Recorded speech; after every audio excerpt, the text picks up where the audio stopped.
vous êtes impliqué dans la Fondation En Cœur. Oui.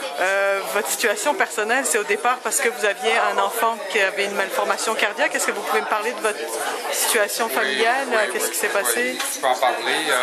C'est sûr que ça, c'est plus difficile d'en parler présentement qu'avant. C'est que Steven, qui était mon garçon, le 23 septembre, était dû pour sa chirurgie cardiaque. Et malheureusement resté sur la date qu'on fait dans notre jargon québécois. Mes condoléances. Il n'a pas pu passer l'intervention. Ça faisait 18 ans qu'il était pris avec une malformation cardiaque. Puis depuis 4 ans, je m'implique beaucoup auprès de la Fondation pour faire des levées de fonds pour aider justement les enfants qui ont besoin de leurs parents soient sur place pour l'attente de la chirurgie. Comme j'expliquais tantôt, c'est que des enfants qui aient 15 ans ou qui aient 5 ans ont toujours besoin de leurs parents, soit de la mère ou du père, au moins avoir de présence proche avec eux pendant l'intervention et après l'intervention. Et c'est là que la Fondation vient en aide en ayant ces sous-là. Je l'ai vécu par 2 fois, en 1994, la première intervention, puis là en 23 décembre 2010, mais malheureusement je n'ai pas pu revenir avec mon fils. Il n'a pas pu passer la chirurgie. Mais je continue à m'impliquer pareil par rapport à la Fondation. Je suis encore le 23 septembre, j'ai dit tantôt, à 2h10 exactement. On a des chiffres qui nous restent dans la tête, ça s'en vient imprégné dans notre tête, on vit avec. À 2h10, un petit bébé de 2 mois. J'étais dans la salle de repos, j'attendais le retour de mon fils, a codé. On dit codé, le cœur a arrêté, toute l'équipe médicale, etc. Ils ont réussi à la repartir. Quand on baigne là-dedans et qu'on vit là-dedans, on comprend que l'importance. C'est pour ça que je m'implique par rapport à ça.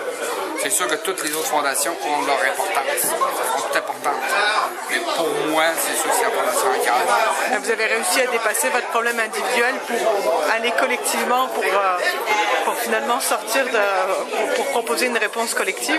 C'est quand même formidable parce que là, vous aidez d'autres familles comme ça. Vous êtes dans un réseau où finalement vous aidez les gens à se sentir mieux.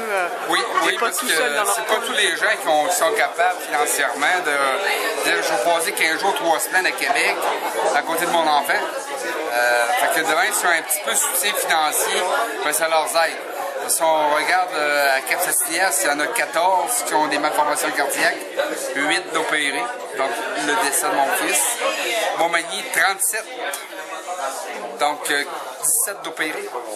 La Pocatière, 269, 70 d'opérés. Si on regarde la région, à partir de la Pocatière à la Montmagny, ça fait un réseau d'environ 50 km². Puis on arrive au-dessus de presque 300 enfants malades. C'est 1 sur 5 qui vit avec une malformation cardiaque. C'est beaucoup. C'est beaucoup. Et ça paraît pas. Ah oui. Ça paraît pas. Ils s'habituent à vivre avec leur système à eux.